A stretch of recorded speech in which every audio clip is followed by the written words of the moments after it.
Hello, everyone. Welcome to the Love Your Journey podcast with Tara Jo. And Bailey is sleeping today in his little bed. So, welcome, everyone. I'm excited to have this conversation today with a guest of mine. Her name is Paula Onysko, and she believes women are far more powerful than they realize. For more than 2 decades, she has actually helped women trust their wisdom, including myself, deepen their relationship with money, and make empowered decisions that build confidence and abundance. As a money and business coach, Paula guides soulful entrepreneurs to create compelling offers, sell them with soul, and step more fully into the CEO leadership. Her clients have raised their rates, doubled and even quadrupled their income, paid off thousands in debt, and built money pathways for what matters most. Paula's work goes beyond money. It's a masterful blend of strategy and soul, guided by body wisdom. After being diagnosed with an autoimmune condition in her early 20s, Paula became deeply committed to building success in a way that honors energy and well being. Over the years, she's also supported women through some of life's most challenging seasons, business pivots, relationship difficulties, loss of loved ones, illness, and more. Paula is a mentor, a mirror, and a soft place to land, and a fierce advocate for women who know deep down they are worthy of more, even when that requires some courage. Her message is quite simple: trust your wisdom, step into your power, and take the next aligned step. Welcome, Paula. I'm so grateful you're here. For everybody that doesn't know, Paula and we've known each other for a long time. She was actually my very, very first business coach. I had one life coach before you, and you were my very first business coach. And I remember back then I was in a 9 to 5 job, really struggling. I don't know if you remember this. I think it was 2013. So that's how long we've known each other. And I remember feeling so trapped into a corner back then of knowing what I loved to do, which was being a body talk practitioner at that point in my life. And this job just kept feeling like the big bully, and then getting backed into a corner and really needing a place to kind of crawl from out of. And I still remember you and I having like a 30-minute emergency session on my lunch break in my car. And my bosses at the time had gave me like kind of like an ultimatum, which is, if it was me back then, I would have walked out that day. I wouldn't even have a second guess of what to do, but I was in a really vulnerable place, not really knowing what to do, didn't have a lot of savings, but I felt like I couldn't stand one more minute at that sort of toxic environment, right? And has that been something common? I'm just curious. Has that been something common that you've seen for people who are wanting to pivot and transition out of certain, circumstances? Is it always look like that? Because for me and a lot of my clients, we have these really big frying pan in the face moments that happen with us. And it just seems like it can feel so scary in the moment unless you have somebody that can just guide you a little bit or encourage you and make you see your brilliance again. And that, I remember, is what you did in that card. You gave me a choice and you said, you have a choice here. You can lean into your business fully, or you can get a part-time gig and lean into your business. And I was like, oh no, I'm not working for anybody else. I was like, I can't do it. I can't do it. Do you remember that? Probably not. But what's your Sure, thoughts on Jo. that? The reason I put my hand on my heart, and thank you so much for having me. The reason I put my hand on my heart as you were talking about that toxic moment is because there are many women who find themselves in that moment where they're just saying to themselves, whatever the situation is, no more. I can't do this anymore. Now, I always like to guide people that there's likely been messages and signs before that, Yes. but maybe we haven't always listened to it. But if we find ourselves in the no more, it's like that's when we have to know there is a pivot that needs to be made, because what comes after that, if we don't make that pivot, is way too costly to our self-confidence, to our self-worth, to our money flow, to our health, right? We know the body is always giving us really valuable messages. So Can we avoid those absolute frying pan in the face moments? We may be able to if we can listen earlier on and trust ourselves enough to act. Yeah. I mean, I think that's a lot of why I built my business around that, and especially in the last 5, 6 years around trusting, the body wisdom and teaching these women like what, are you even aware of these signs that come, whether it's in a relationship breakdown or work or your finances even. I think we ignore these things. What do you see as the most common reason why women ignore these signs? What's Well, your I feeling? really believe that we are so much more powerful than we know. Yeah. But there are Yeah. some places where we will give up that power. So, one of the things Mm. that I notice is that people just doubt themselves based on past experiences. So, something has happened in the past, whether it's somebody said something to us or a situation didn't work out, whether that's a career or a business launch or whatever. And we hold on to the energy of the failure. And particularly when it comes to money, if somebody's made a poor money decision, they hold on to that and they create this narrative that I'm not good with money or I can't make good money decisions. And so when we hold ourselves in that identity, then we don't trust ourselves going forward to make different decisions. So that's one of the places where we really have to understand, okay, something happened that had an outcome that I didn't like. I need to shift the energy. I need to feel the feels. And then I need to rebuild myself so that I can slowly start to trust myself again. That's one place. Another place I notice is that people defer to experts. So we don't trust our own wisdom. We think someone else knows more than we do. And in some situations, like in my business, there's things that I may know a little bit more about. For example, pricing. If someone comes to me and they're like, what do I price my program? They may not know what to price a 6 or 8 week program.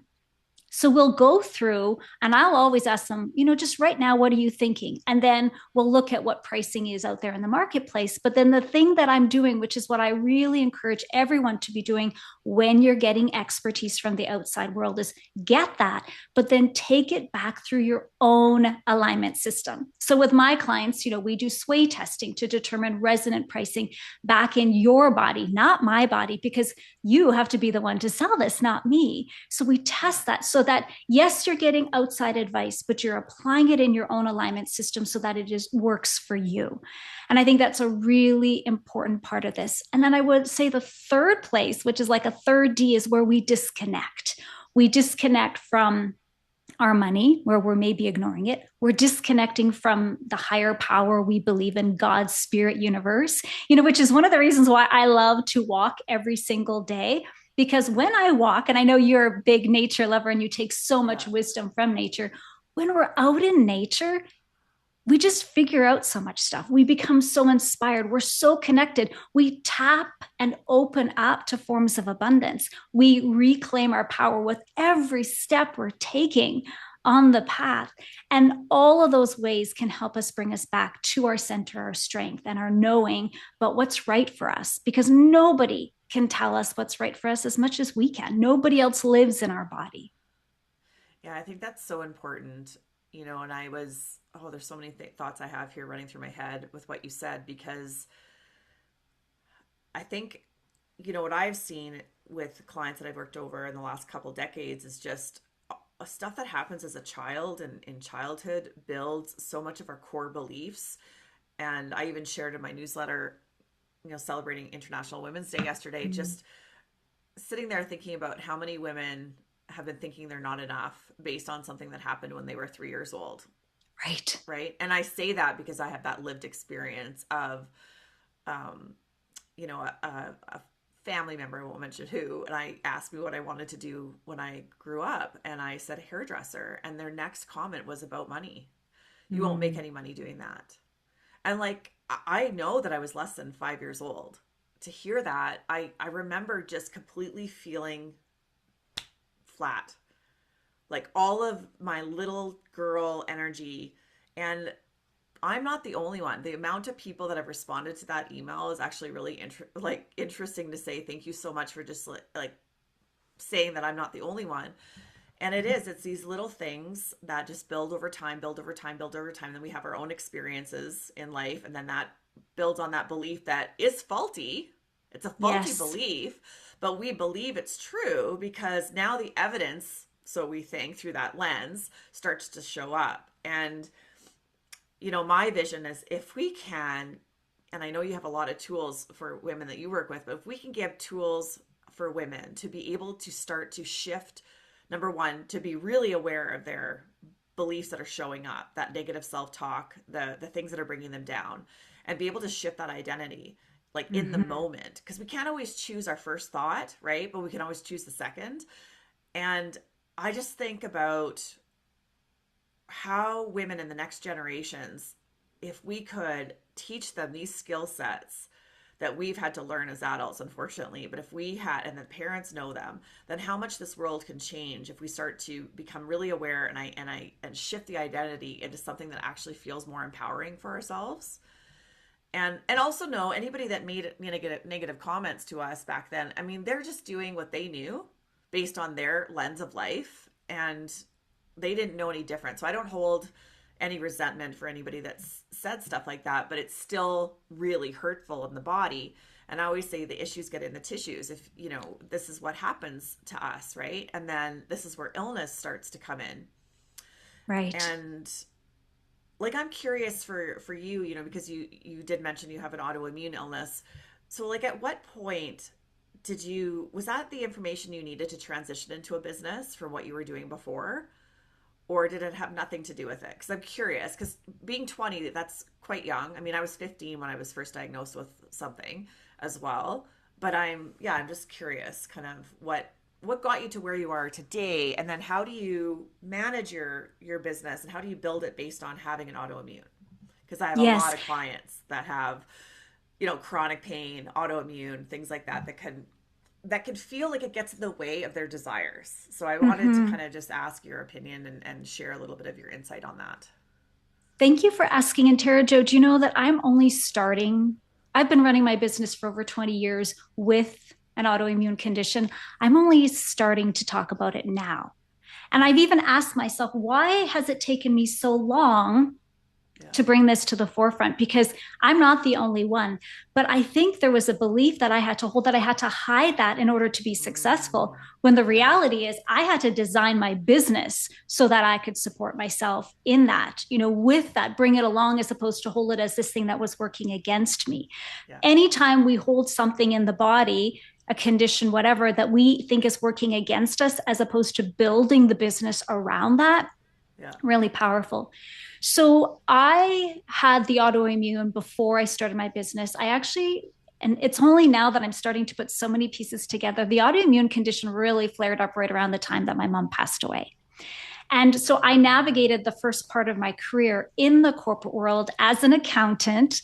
God, I don't even know really how I got there. I think it's because I loved to play Monopoly as a kid and I wanted to always be the banker. And so when I started my, going into university, I was like, I don't really know what I want to take, but I want to do something with money. It was a Yeah. skating coach at the time who said to me, I think you should become an accountant. And I didn't even have an idea of what an accountant actually did, but I thought Yeah. that's a good idea. So I went into becoming an accountant and then a financial analyst. And I had already started with that autoimmune. And I just, managed it, most likely pushed through. Like that's how I managed things back then. And so what happened was I really started to realize that I am slightly dyslexic. So crunching numbers all day long was not going to be what really helped me shine. So I moved from being an accountant to my second passion, which was telling the story about numbers, into investor relation communication. And that was something that I love to do way more than crunching the numbers. And I did that for many years. And I think I even, well, I managed annual reports, and then I had the opportunity to plan investor tours all around the globe. So I had so much fun with that. But then the autoimmune condition really started to flare up, and I realized that I needed to make a different decision. And so I went to my boss at the time and I gave him my resignation. And I said, I need to create space for my healing, and I can't do it in this environment. This environment does not support me. And he was so lovely. He sat down with me and he said, is there a way that we can make this work for you? And I said, well, if you reduce my hours. And so he said, I can't do that as an employee, but how about you come back as a contractor? And so the very next day, he hired me back as a contractor so that I could open up space for my health and my healing. That was the first time I advocated for my health. And the first time I realized I can have both. I can have consulting work and health and healing together. So as I started the health and healing of myself in a very soulful way, because I'd come from a family of doctors, nothing wrong with that, but it wasn't what was going to help me. What happened was I loved it so much that I realized I wanted to help other women in women's empowerment and women's health. So I became certified as a health coach. And as I started coaching them and helping them with their health, what showed up as a number one stressor? Money. Money stories, relationship with money, money habits, and several of them wanted to open up the business. So I said, you know what? I want to bring all parts of me back to the table. And that's when I brought back the business piece with the health, with the money empowerment, all to the table to do the work that I do today on money and business coaching for soulful women. So yes, I've had to change how I set up my business. I run much more of a boutique business, fewer clients, going deeper at higher price points. I create space in my day for health and healing. I don't run a 9 to 5 schedule. I make sure that things are flexible as I need them. Some of my commitments to clients aren't flexible, but other things like even, if I'm deciding, am I doing a launch? Now I'm checking in with myself. Do I have the energy to launch? And if I don't, I'm going to look for other forms of income for that particular spring season or fall season or whatever. So I'm making the pivots that I need to make in real time, always coming back to here. What does my life force energy need? Yeah, that's a really brilliant move I think you made. And I think also it's so, kudos to your boss who really, I don't know. I've never experienced one of those in my life. So I think that shows how brilliant you are in terms of advocating in the leadership role you took in that company probably first. And what an invitation, because this comes into this conversation right now where the world is really uncertain. And I've seen women struggle with money a lot, and then this piece around the uncertainty that keeps showing up in the world, whether that is politics or the war or anything, but even just in general, everyone else is dealing with their own lives, right? Whether that's caregiving, kids or parents or siblings or your pets, and then we have this global kind of crisis thing happening. And the coaching industry was quite toxic for a little bit, where it was like you have to just do one thing and that's it, and it was like really pushy and really saying, and I could understand that from a lens of what is our energy capacity and what can we manage at that time, right? But I also think that is that limiting the possibilities that could show up for women, including contract work, consulting. Like if somebody was to hire me for advocacy work right now, I wouldn't say no. That would actually be a really beautiful opportunity for me to use my methodology and everything that I did for my brother, right? And so it's this like really interesting conversation. And so how do you, like, what's your advice with that, with women right now who might be, struggling, whether that's, coming out of a marriage or a career or wanting to shift into a business, or all of these different transitions that can happen with women, especially when we're going through, perimenopause, and now things are changing and we have to deal with all of these other hormone issues that show up in confidence and things like that. But what's, from a money standpoint, what do you suggest? What are some things, like basic things that women could do to kind of get themselves just even thinking they're on the right track again? Yeah. So thank you for saying that about the coaching industry focusing on the one. And I know why that makes sense. From a messaging standpoint, if we're less scattered, people can understand what we can do for them, et cetera. I think the world is changing. And you talk about that uncertainty. I see that uncertainty like taking the snow globe and like tipping it upside down, and everything's kind of getting shooken up, if you will. Is that a word, shooken? Yeah. Well, it is now. It is now, right? So things feel uncertain, but uncertainty always creates opportunity. Yes. So what I love to invite people to do is, yes, we might have the initial fear of uncertainty, like, well, what does that mean? What am I going to do? Right. And I think that uncertainty in that creation of opportunity shakes things up to say, maybe you don't keep doing what you've always done. Maybe you open up different pathways. Maybe you see what you can secure. So from a money perspective, I have always loved manifestation energy. You know, it's great when money just lands in your lap. And I keep encouraging that because there's always that. But the thing about manifestation energy that doesn't work in these times is manifestation energy isn't consistent. It doesn't necessarily create stability because it's not predictable. So, what I've been telling to my clients is because I have had a couple of them that have been able to secure some consulting work as they're building out, for example, another business, a coaching business or a leadership business on top of that.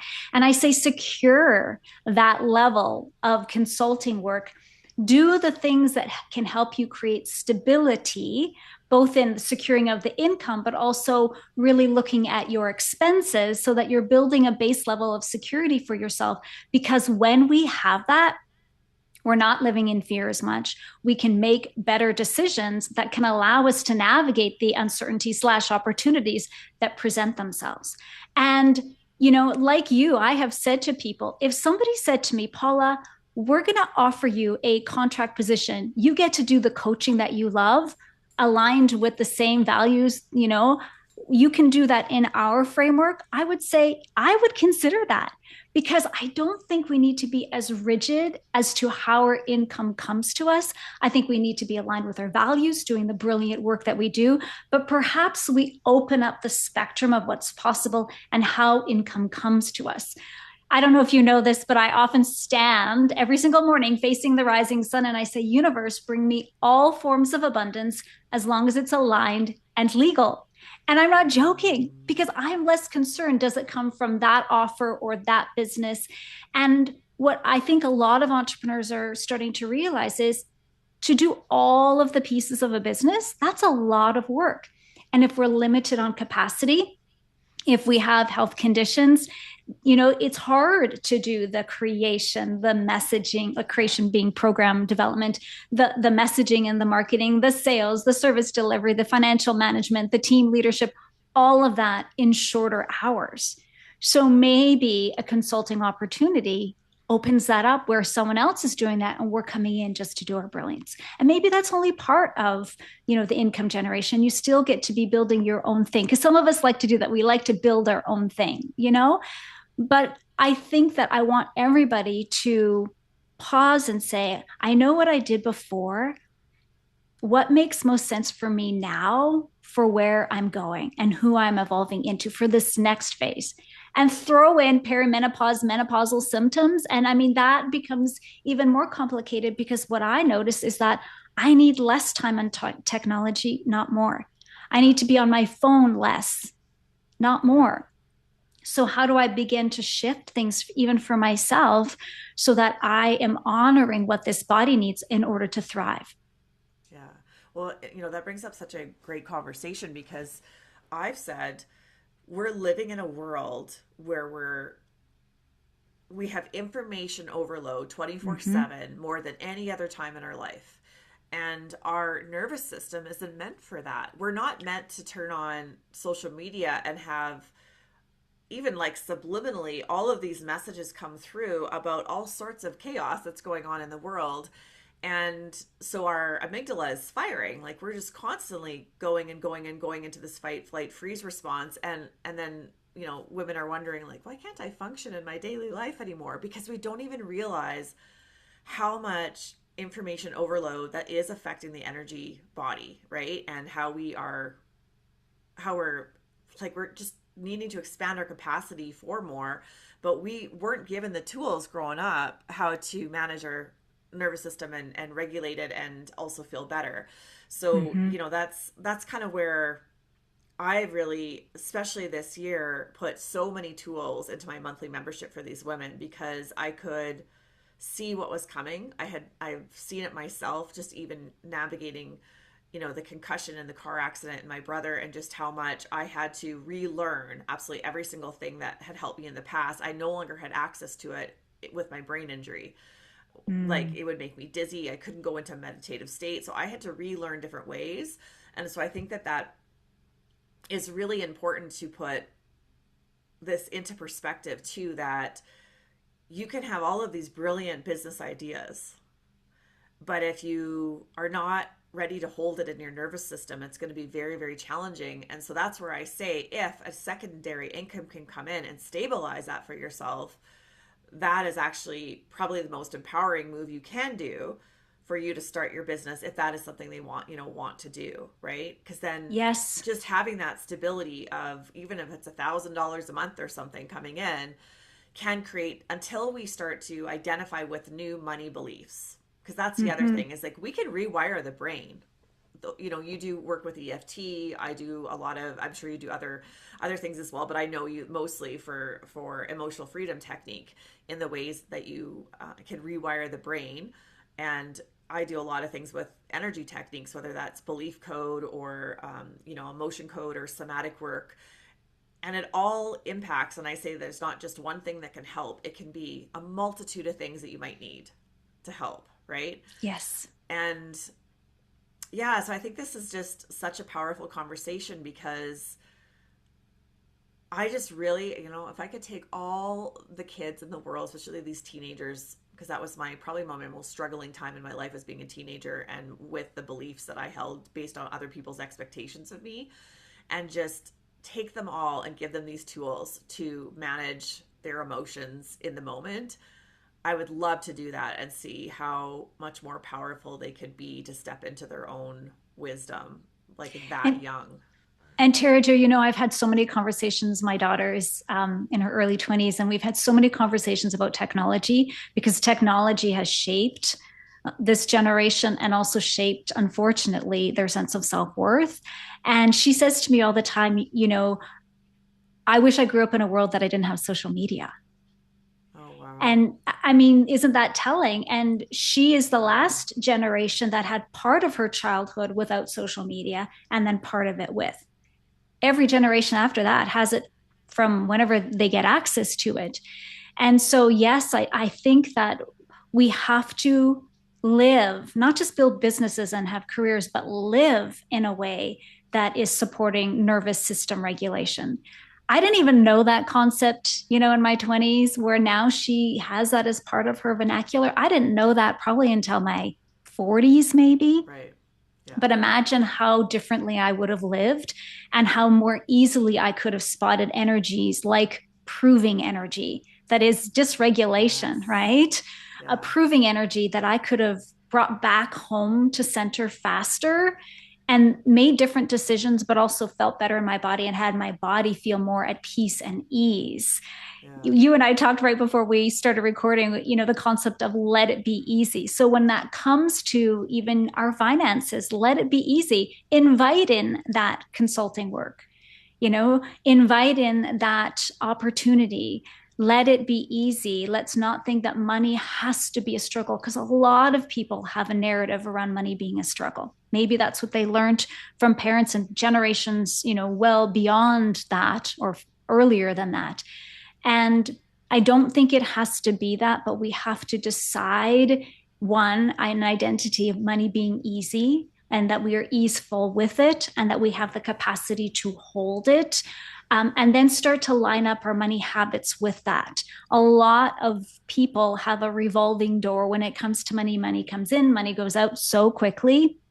And that can be because, you know, just random expenses come up and we haven't learned to hold money. Or sometimes that's because we're going unconscious or numb in our world, and then we're using spending to compensate for that.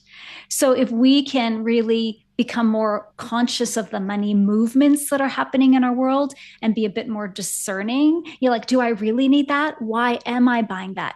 I even think about this, and I've had this conversation with my daughter in terms of the women, young women, who are spending, it's got to be several $100s a month on beautification and all the things that they're doing, from hair extensions to nails to eyelashes to eyebrows and Yeah. all of that stuff. And Men their age are not doing the same. So when we're Yeah. closing the gap, the gender gap in being empowered with money, yet we're putting a narrative out there on social media that, girls have to do this to be quote unquote pretty, we are keeping the gender gap going. Yeah. And I said to my daughter, what if we took that $200 and, I'm not saying she's spending it, but what if every young woman decided that she didn't need all of that and she took that $200 and she was in investing it? The difference that would make over her life in terms of her financial security, stability, and wealth building. Dramatic. Yeah. But we're getting narratives that are very different. Yeah. Well, I was going to say that too, because with social media, I stress with my clients so much. It's just check yourself, because are you comparing yourself every single day? Like even last night I was feeling funky and I was like, what is going on here? And I was having all of these second thoughts about things that I'm going to do in my business, like just almost to the point of like throwing it all out the window. Like it just happens just like that, right? And then I was like, okay, I know I'm going to go do a practice. So I did a regulation practice and I came back and I was like, whoa, what is this? Well, I had probably been on my phone a lot in the last 2 days.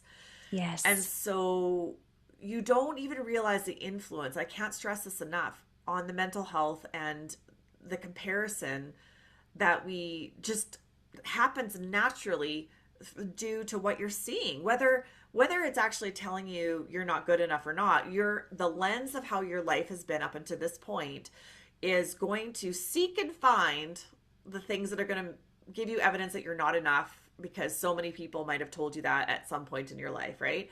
So it's really up to us, and this is the biggest thing I want to share, is that we're adults now. So we actually get to have choice of how we choose to see our life and what we choose to make, how we choose to make decisions based on that.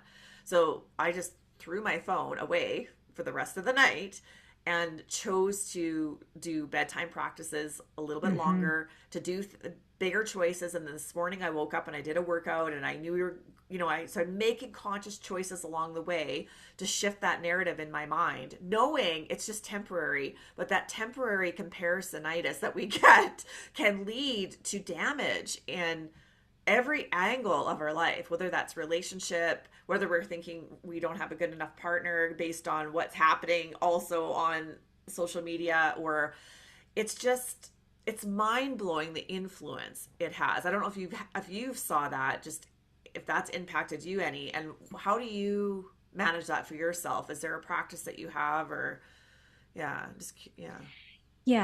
Oh boy, this is a big one for me, because I realize that my mental health, when I'm on my phone too long, diminishes and I start to get anxiety.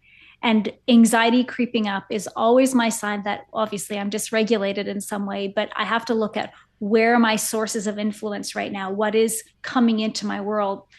And it's been a challenge as an online business owner to find this balance between being connected, using it as a tool, but not having it create this downward spiral. And especially, I will tell you, with the onslaught of AI coming about and so much creation around that, like anyone can create anything these days and market and sell it, and may or may not have the expertise at all.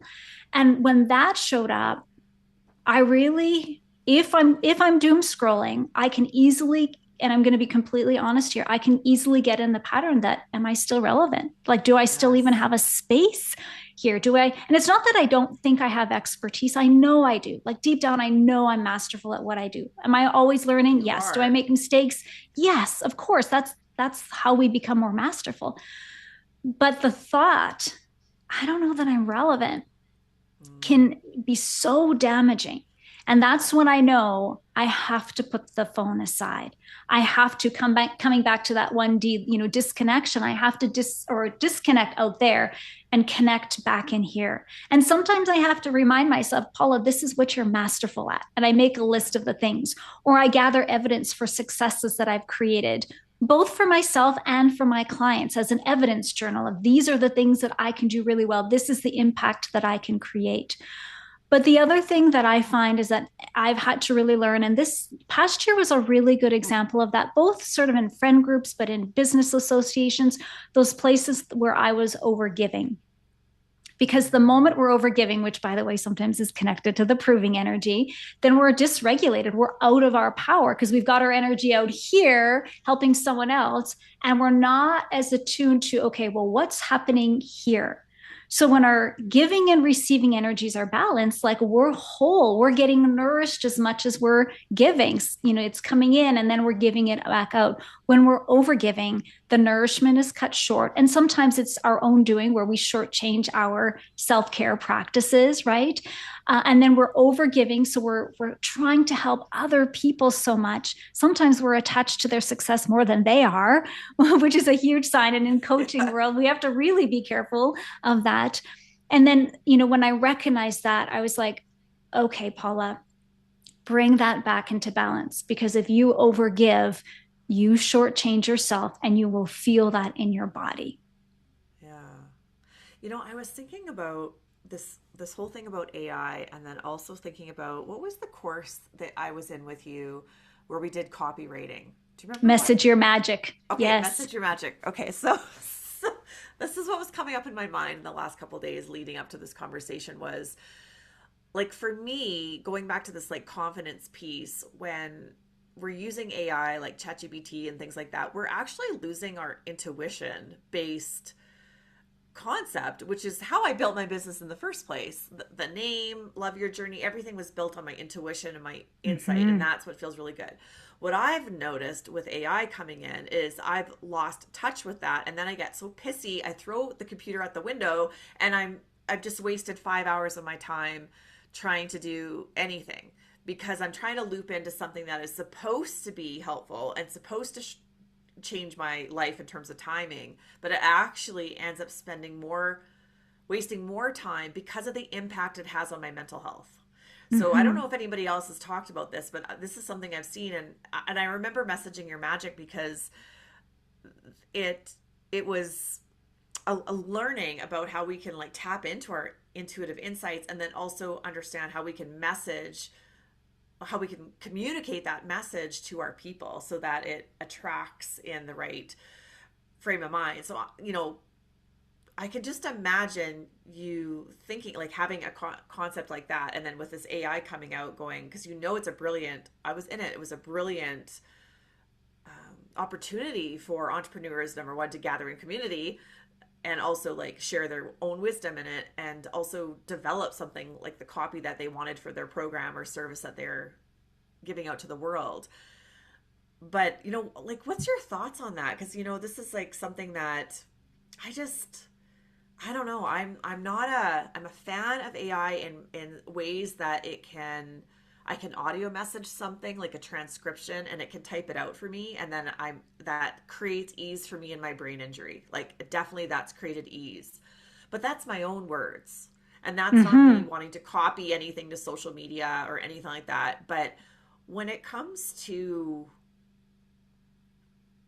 connecting into source energy, which is our divine right to be able to do that, and to communicate what is being channeled into us, for us to be of service to others, and for that to be cut short, I can't imagine what that's going to do, especially for women who are so highly intuitive and connected to source on a daily basis in the way to nurture the lives of others.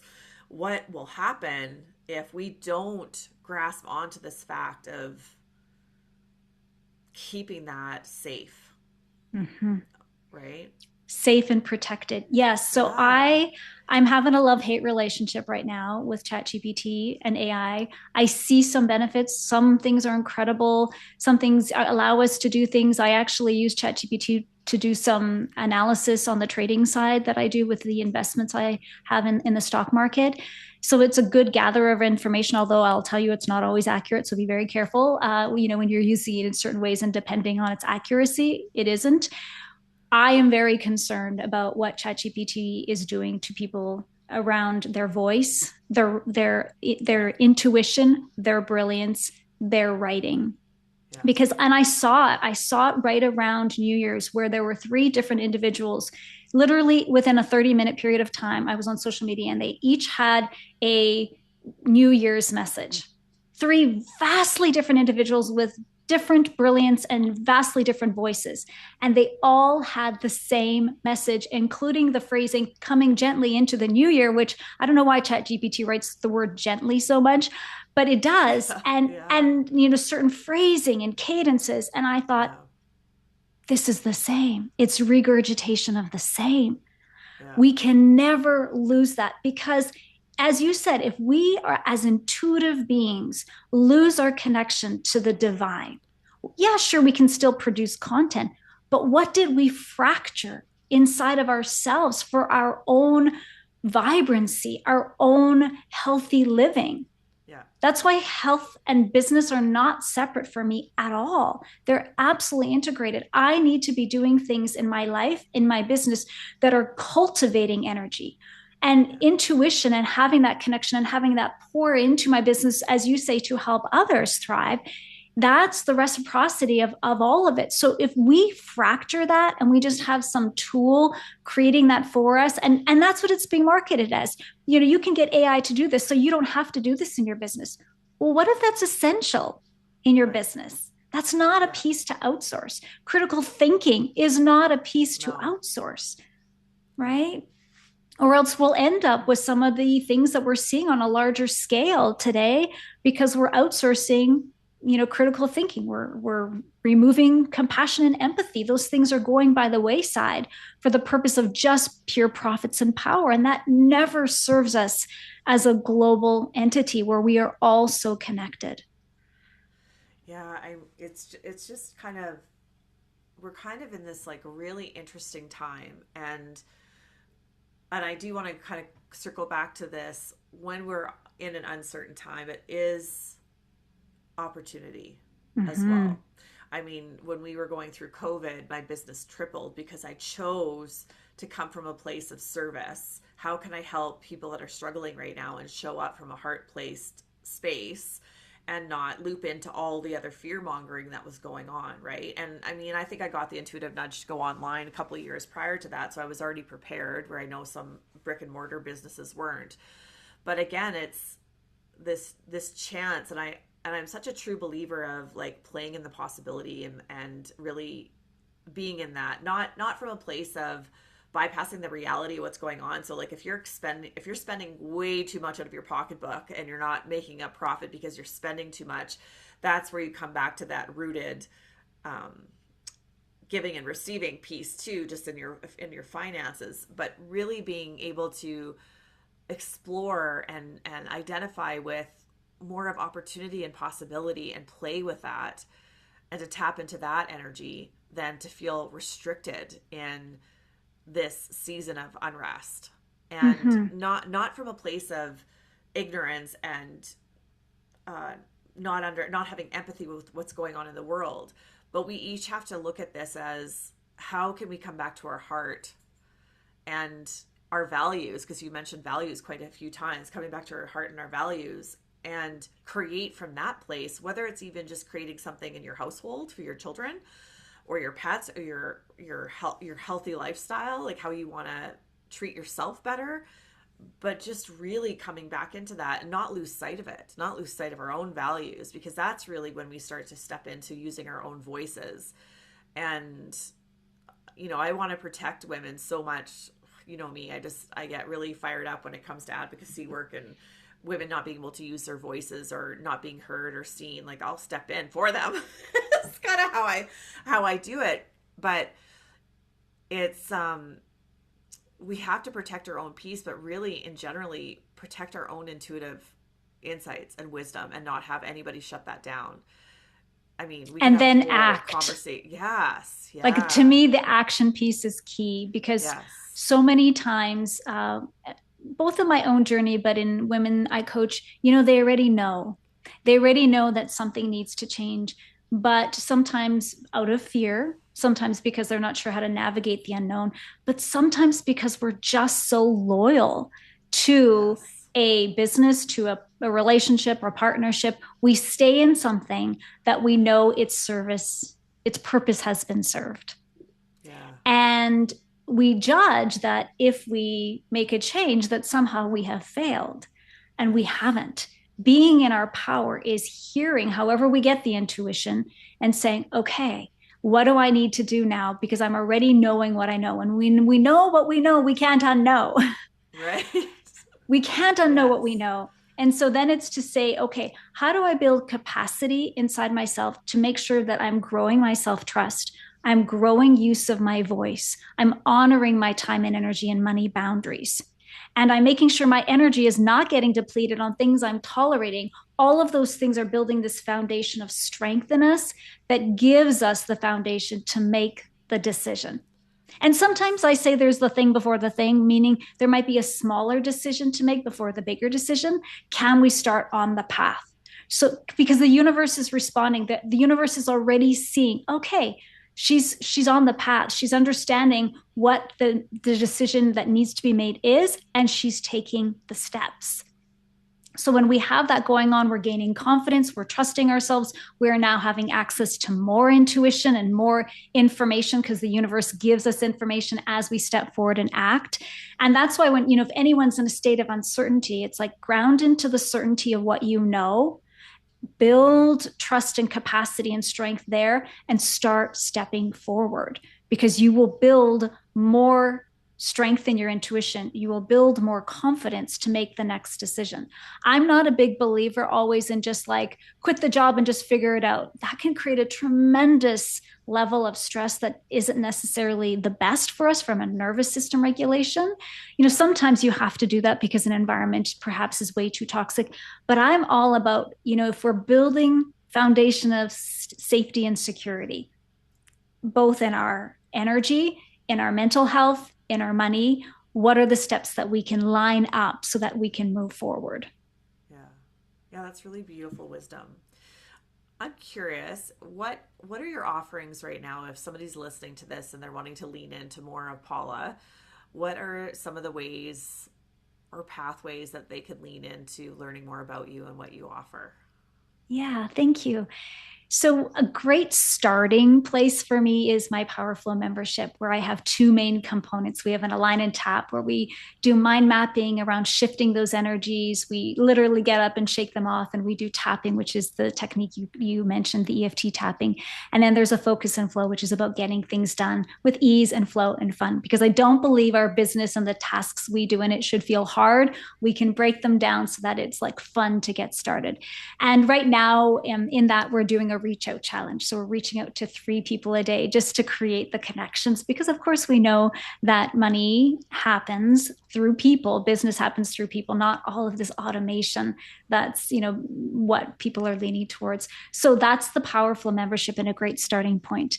And then I do have programs like the Money Love Club that are about strengthening your relationship with money, helping you to make it, keep it, and grow it. And I believe that everybody, no matter how much money you currently have, no matter how much debt you currently have, you can choose to step into the identity of a wealth builder and start taking the steps to grow your net wealth. And I teach that along with the sacred money archetypes in that.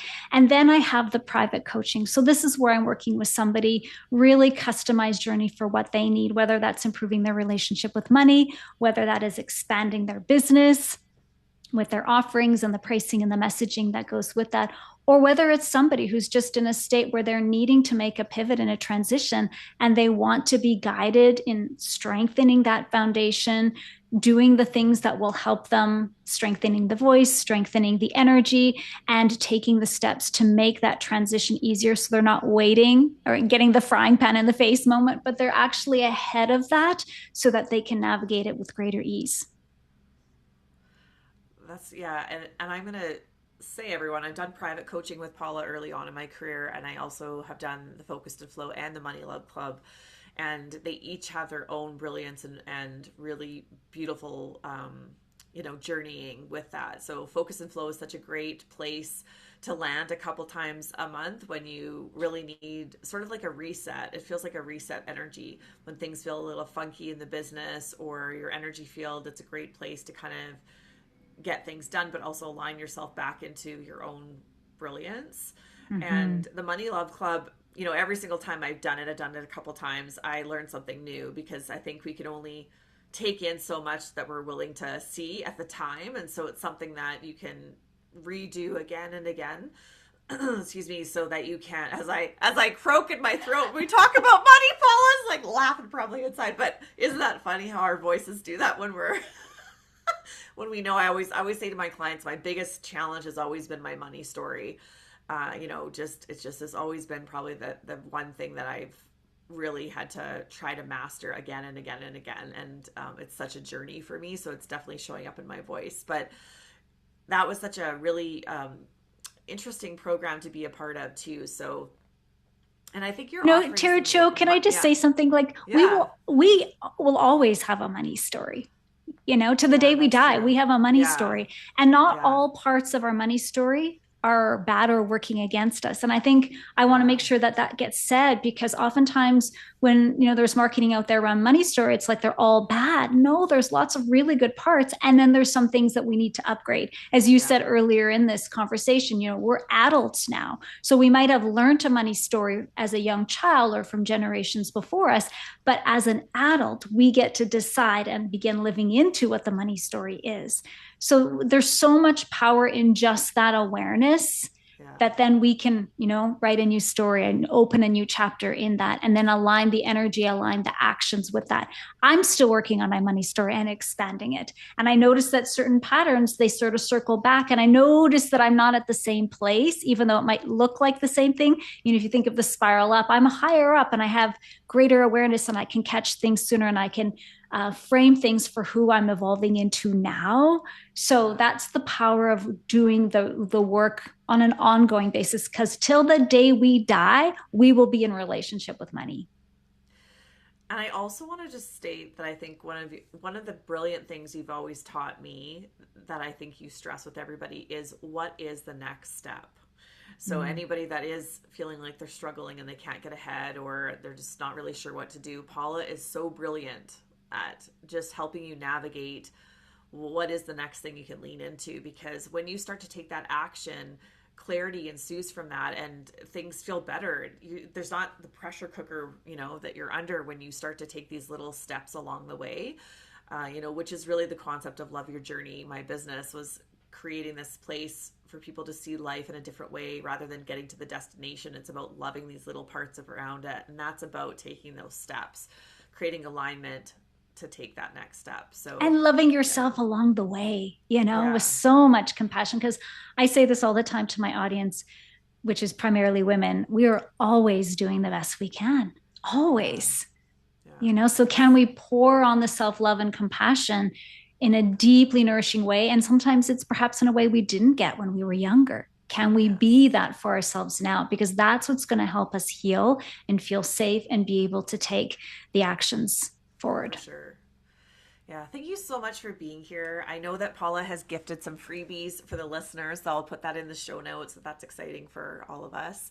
And yeah, thank you so much for sharing your wisdom and sharing more of your story, because I think it builds trust with people to hear a little bit more about what you have to offer. And if anybody has any questions for me about being in any of Paula's programs, I'd be happy to chat it out. I'm always an advocate of like spreading the good news to everybody. So thank you so much for being here. Thanks everybody for listening. Lots of love. Be kind, everyone. Thanks so much.